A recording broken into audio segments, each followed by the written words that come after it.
Welcome and congratulations on entering the Inner Circle of Senior Living. The Inner Circle discusses relevant topics in senior living investment, operations, financing, and beyond to drive the industry to the next level.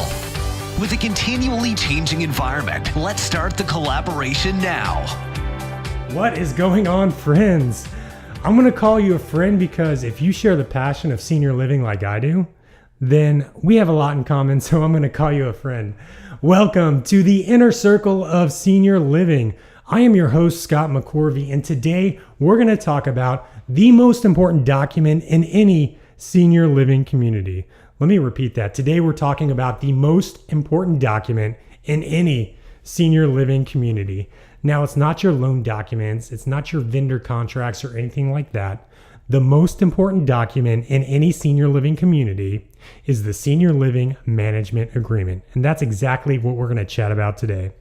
The management agreement is the heart and soul of any senior living real estate investment.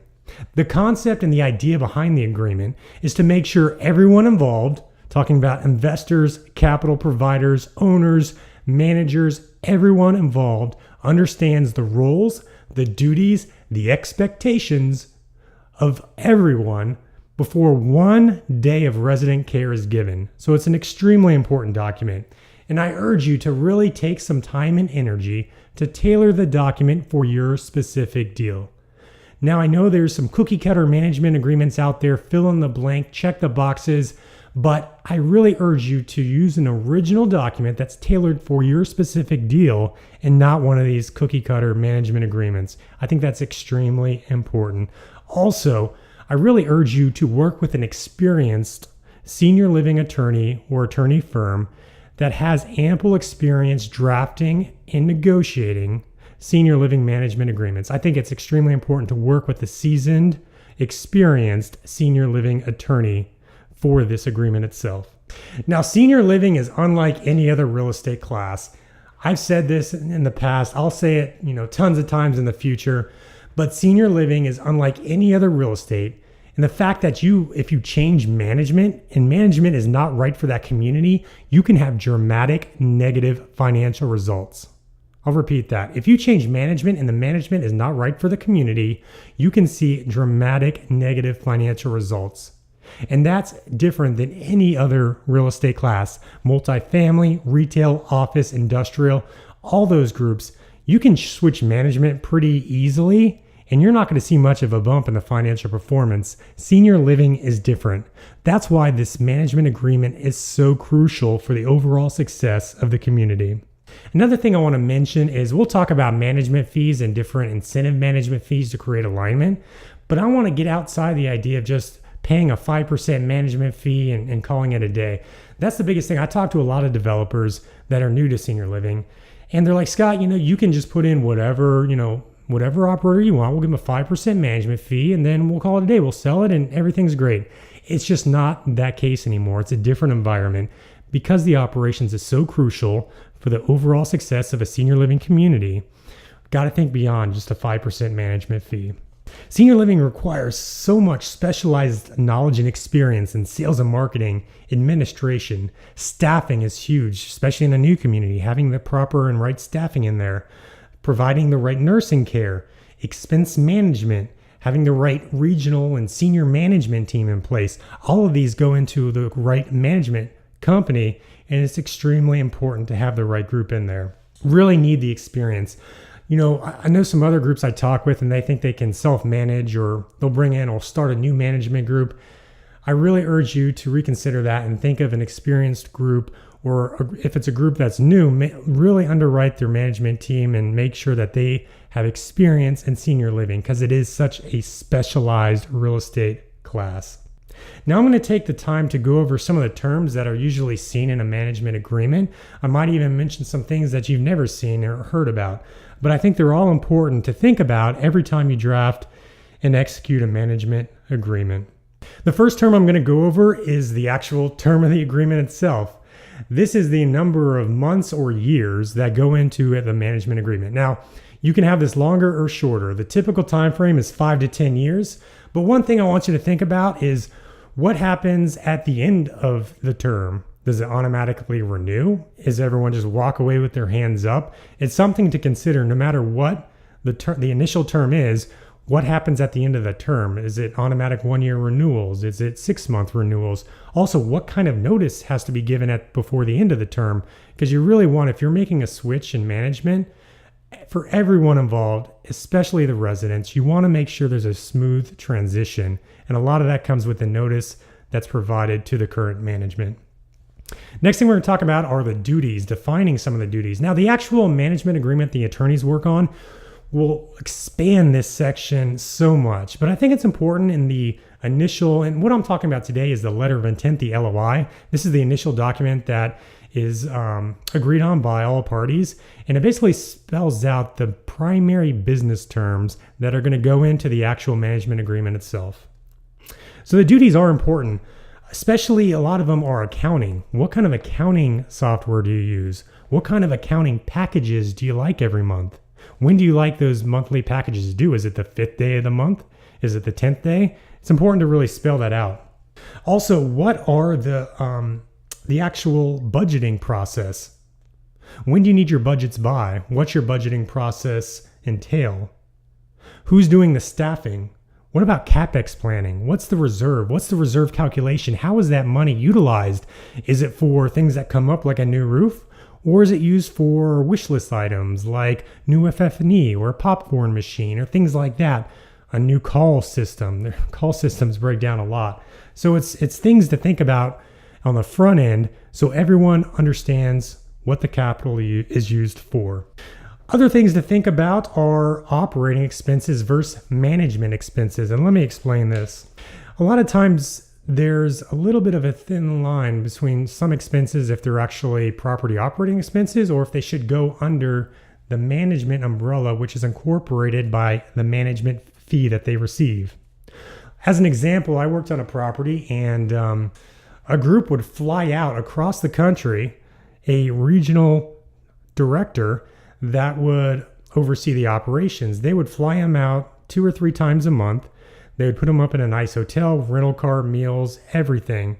But they would book that as a property operating expense and not a management fee expense. So something to think about, something to flush out on the front end while you're working on the letter of intent. Another example is I worked on a property and the operator had a proprietary marketing system that they charge as a property expense, an operating expense each month. However, it was proprietary and had to be used by the management. So again, it's understanding, it's really making sure everyone understands what expenses are operating expenses and what expenses fall under a management expense, which is within the management fee. I think it's important that everyone understands that. Talking about management fees, that's the next one. That's the big one. That's what a lot of folks are paying attention to and really interested in. There's a few different concepts that go into the management fee. I like to use a base management fee and an incentive management fee. And those concepts are exactly how they sound. The base management fee is based on collected revenues each month and is paid each month. And then I like to also include an incentive management fee. And I think that's really important because it creates alignment. If the fee is just based on revenues, I don't think there's as much alignment to really understand and really utilize the best practices in expense management. So I like a manager to not just focus on revenues, but also focus on expenses, which equate to the net operating income. So if it's just focused on revenues, you might be spending a ton of dollars. The manager might be spending a ton of dollars in marketing, which is an operating expense, so that they maintain occupancy, they can maintain the revenues. However, there's no incentive to lower the operating expenses, so might as well, spend a lot in advertising and whatnot. So I think it really creates alignment to not just focus on revenues, that all groups also focus on expenses, which equate to the net operating income. Now, there's tons of ways to calculate and to dice up the incentive management fee. Feel free to reach out to me. I'm happy to advise you on different ways to do that. I'm not going to go into it on this episode. However, I would encourage you to include a base management fee and an incentive management fee on all of your management agreements. Again, it's having groups that are not just focused on revenue, that there is that base management fee to cover the overhead. However, both groups are also focused on the net operating income so that they can share, all groups share in increased financial performance. I think that's really important. Now, there's also the concept of subordinated management fees. So if there's incentive management fees, a lot of times there's also subordinated management fees.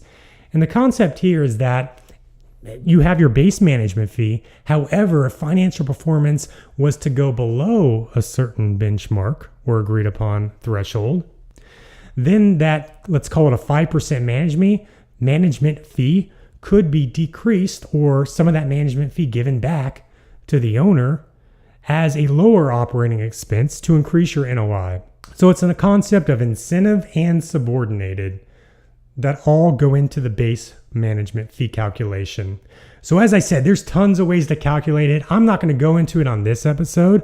I have lots of experience working with different structures on the base, incentive, and subordinated management fee. Happy to discuss those with you. But I just wanted to go over those concepts that thinking beyond a base management fee really creates alignment for the owner and the manager. So something to really think about. Another thing to think about is the FF&E reserve. And I think this is really important to have everyone understand exactly what's going to be going into that calculation in the underwriting, so everyone understands the dollars that are available to be spent on an annual basis. So if it's $500 a unit or $750 a unit or $1,000 a unit, I think it's really important that all sides know before the property is closed on or the operations begin exactly what that budget is for CapEx, and also defining what is CapEx.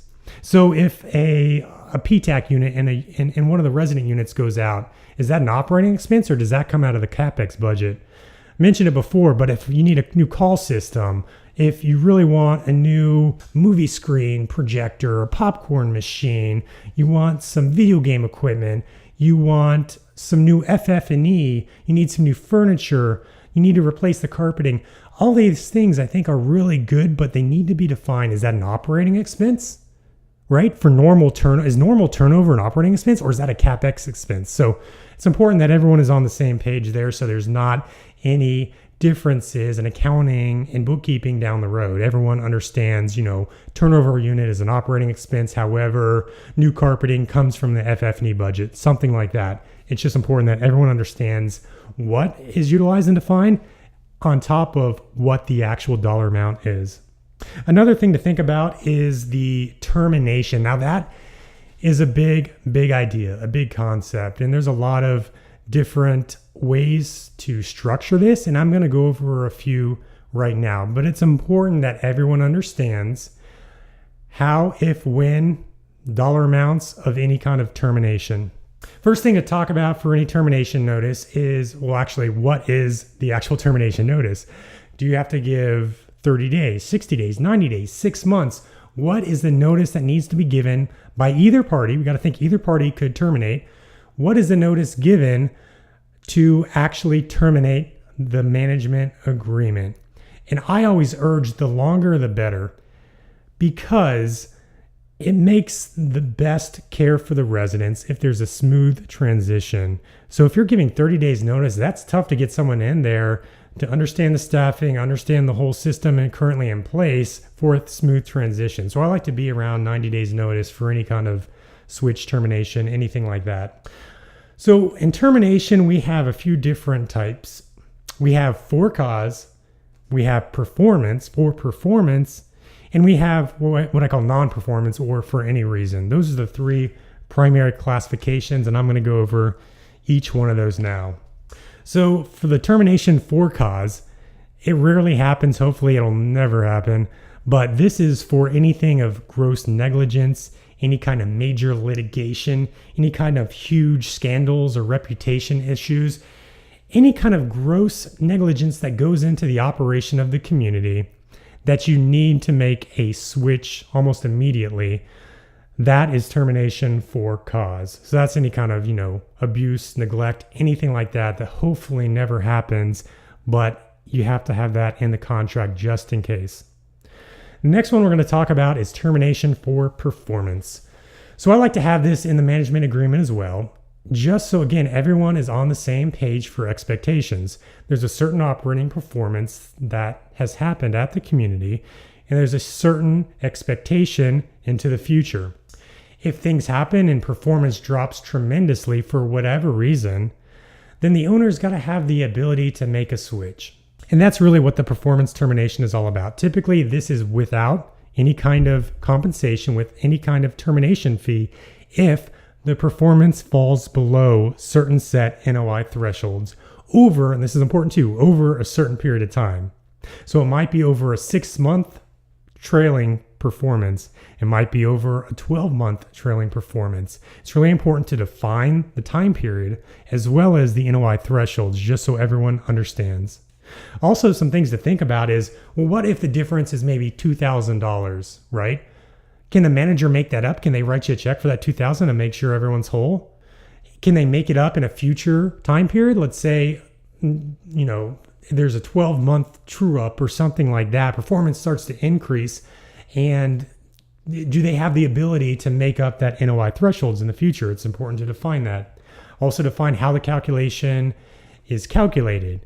Is it on a quarterly basis? Is it on an annual basis? Is it on a look back, right? So these are all things to define as far as how that performance termination happens. Nobody wants this scenario, but I think it's important that everyone understands if performance drops drastically for any unforeseen circumstance, the owner is going to have the hard decision if they're going to have to make a switch for the manager. So it is important to have in the management agreement. The last one is for non-performance. So this is if the owner or new owner or anything wants to make a switch for any reason. Let's say performance is good. There's not any kind of for-cause reasons to make a termination. However, there's still an option to do that. This is where a termination fee comes into play. Typically, if you're going to have a termination without any kind of performance issue or any kind of cause issue, then there's a termination fee associated with that. Some of the ways to calculate a termination fee is through a trailing management fee performance.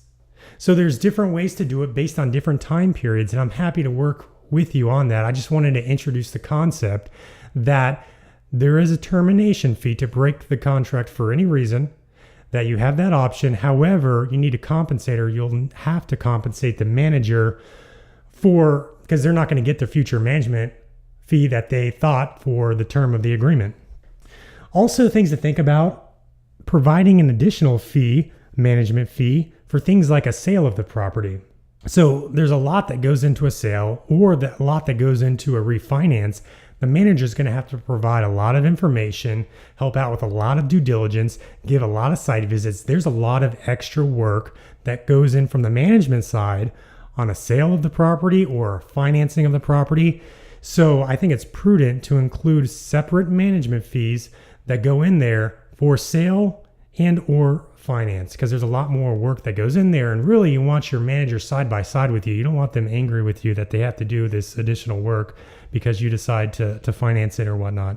So some things to think about. So we talked about the termination fee. We talked about the for cause.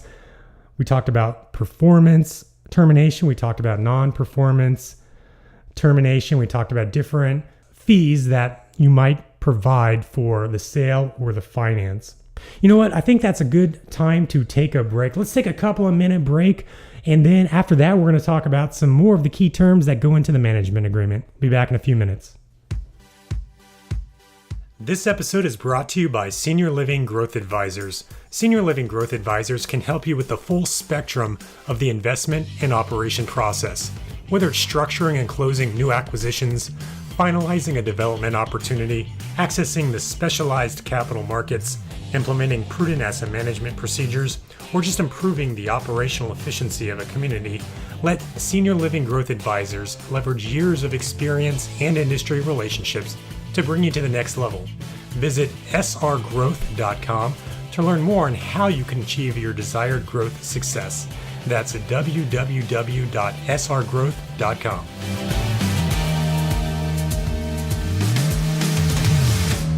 Hey guys, welcome back to the Inner Circle of Senior Living.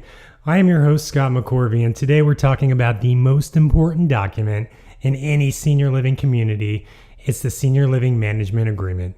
Talked a little bit about why this is such an important document, making sure everyone is on the same page for expectation, roles, duties, also working with an experienced real estate attorney, and that this agreement is the heart of any senior living real estate investment. I'll discuss why this is so important as far as senior living being unlike any other real estate class, and that the operations, the right management company is so reliant on the financial performance of the community. So it's extremely important to have the right management group in there and have the right management agreement so everyone understands what's involved. So next, we talked about some of the key terms that go into a management agreement. We talked about the term itself, be it the number of years or months that are in the initial term. What about automatic renewals? We talked about some of the duties involved: accounting, budgeting, CapEx planning, staffing, including what's a property expense or what's a CapEx expense, all important concepts to flush out on the front end. We also talked about management fees, base management fees, incentive management fees, subordinated management fees, all of those, and understanding how those are calculated, on what time basis those are calculated, how they're collected by the management, and how they can be trued up in the future if that's an option. We also talked about the FF&E reserve calculation, what that number, that dollar amount is per year, how that's calculated, and what exactly that's used for at the community.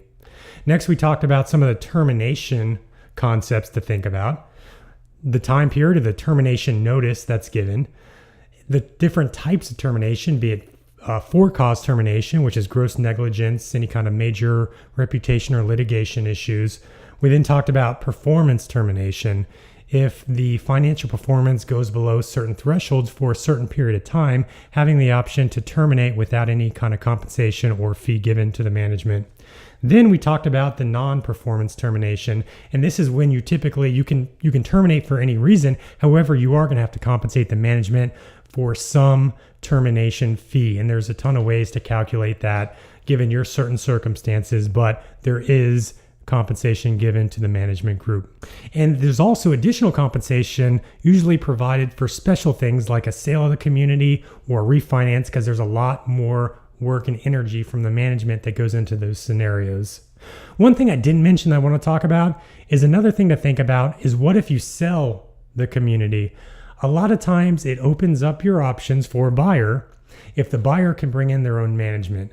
Now, I know that's tough for the current management in place, and I don't like to switch management because it is a potential disruption for the residents and the performance. However, when you sell a community, it's good to have as many options as possible.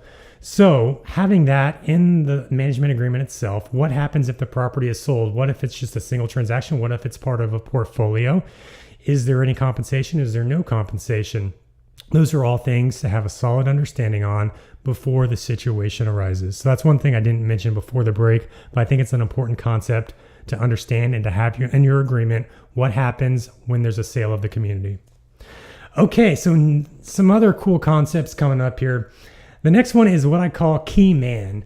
And what this is making sure that the management team that you signed up with is going to stay with the group for the time period of your management agreement. So the idea behind this is, let's say you really like the president of the senior living management company. That's one of the big reasons why you came to management terms, why they're managing a senior living community. Well, the concept of key man is what happens if they leave? What happens if they go to another community? What happens if they just retire? Right? So the leadership that you really liked in the begin with might be completely different halfway through your agreement. So again, this is having, what happens, what's the termination options given if the leadership at the management team changes for whatever reason. I think it's an important concept to have in there because I think the key people in the management make a world of difference. Also, a concept that's in most management agreements is a non-compete. So this is typically within a certain radius around the senior living community, and basically it limits or it shuts out that management group from managing any other senior living community, especially competing senior living community within the within the radius. So this basically, it helps mitigate, or it helps make sure that your manager doesn't open up a community a mile down the street that they own, and they takes all of their focus, and they take all of your staff and residents and lease that up and sell it for tons of money. So it hopefully that doesn't happen. but I've seen similar scenarios in the past. But having that concept in your management agreement is called a non-compete, making sure that your manager is totally focused on this community and that they're not going to open up with, another investment group down the road and lose all their focus, right? They're totally committed to this community and this market. So having a non-compete is very important. Another concept I like to have in there is what's called a non-solicitation. Same concept, that they don't manage your community and then open up one, let's say even maybe it's, 4 miles down the road. However, they like your executive director, the marketing director, and the director of nursing so much that they transition those key staffing positions from your community to their community down the street. So having a non-solicitation in there saying, hey, this manager, if they manage one or if they manage one across state lines, that they're not going to pull your key staffing positions to another community that they either own and or manage. I think it's a key concept to have in there. Same thing with residents. Not as common. Staffing is much more appropriate, but saying that they're not going to pull your key staffing out, but also they're not going to pull your residents out. Say, hey, we got this other community down the road that, man, they've got better amenities, cheaper pricing, whatever. Making sure that your manager is totally focused, that the management is focused on that community and not soliciting staffing or residents for another community that they own and or manage. Another concept to have in there is lender compliance. Some lenders, especially agency lenders, like to have some basic control rights over the management. And they might have some different reporting requirements and things like that. So making sure that the lender understands there might be some additional requirements, some additional reporting processes that are involved with a lender, making sure that everyone understands those before you actually start the operations. Also, some things to think about is, what are your asset management procedures? Make sure that the management and the owners understand what's involved in your asset management is it weekly calls, monthly calls? What are the different reporting packages as far as accounting packages, balance sheets, occupancy, rent rolls, things like that, making sure everyone understands what's involved in the actual asset management so there's no issues down the road. Everyone knows before the deal is finalized. We talked about this before, but I think it's important everyone understands what goes into the CapEx. Not just the items, but the dollar amount and how that's calculated so everyone understands. And just basic asset management procedures, how often, and this doesn't have to be, in stone, but making sure everyone understands the concept of how often do you like to tour the community? How often are you going to have other people tour a community? Just anything that might be involved in your asset management, I think it's really important to flush out on the front end. Another thing to put in there is any kind of confidentiality or announcements. This is especially important in the letter of intent before you close the deal. When you're working through the underwriting or certain sensitive topics prior to closing, it's really important that everyone understands the confidential nature of the transaction itself. You don't want the manager announcing to one of the publications or email blasts, hey, we're going to manage this brand new community. It's going to be amazing. Well, the transaction might not close or might have some issues. So making sure everyone understands the confidential nature of the transaction or the investment, so no one's making any kind of crazy announcements without the other party having knowledge and understanding of what announcement is to be made. That's basically it. The next thing is just making sure that the exhibits are tight. So we talked about different incentive management fees or performance management fee thresholds for termination, having an exhibit to spell those out exactly. So not just spell out the thresholds, but spell out the actual calculation. Because what happens if you transact on this property and the real estate taxes double? It happens sometimes. The real estate taxes sometimes are based on assessment. That assessment might be based on a market assessment. They might use the sales price in coming up with that market assessment. So it could happen that the real estate taxes double, quadruple. Hopefully it doesn't for your transaction. And there are consultants and different groups that can help mitigate that risk. But let's say that was to happen. Well, that's not the manager's fault. They had no control over real estate taxes. So coming up with that calculation, also insurance. Your ownership group might have specific requirements for property liability, those different types of insurance that might increase the premium versus what typically that manager has. Well, that's out of their control too, right?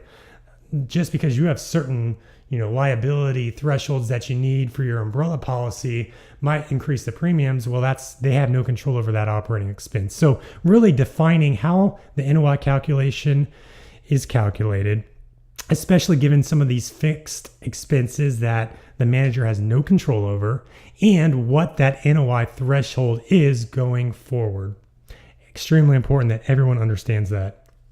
Now, again, I just want to reiterate that the right manager makes all the difference. So it really is really prudent to have a solid partnership with your manager and have a solid management agreement so that everyone understands what's involved in this partnership.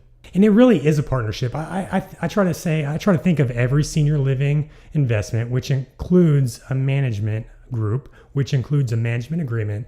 So I try to think of every single senior living investment, not just as a single transaction. I like it to be a partnership, right? So that there's more investments down the road, that it's not just a single transaction, that it's a partnership that grows into the future. And so I think it's important to think about that. And that's why the management agreement is so important. So there's no huge hurdles down the road that no one really anticipated or thought about, right? The idea behind the management agreement is to make sure everyone understands what the expectations are before you close on the deal, before the operator provides any nursing care. And again, I want to urge you to work with a senior living attorney. It makes a world of difference, but please use an experienced senior living attorney when you're drafting and negotiating the management agreement.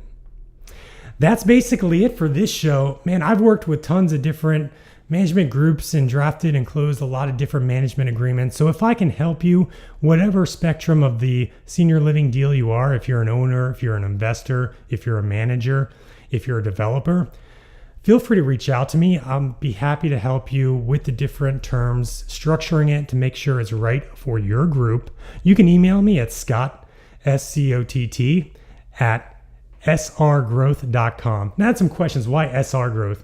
Well, SR Growth is the abbreviation of senior. So Senior Living Growth Advisor. So SR Growth is the abbreviation SR for senior. So Scott at srgrowth.com. Shoot me an email, even if you have a show idea, if you're interested in being involved in the show, if you have an interview or guest idea, please email me. Or if you just want to shout out and say hi, would love to hear from you. Would love to talk to you. Would love to meet you in the future.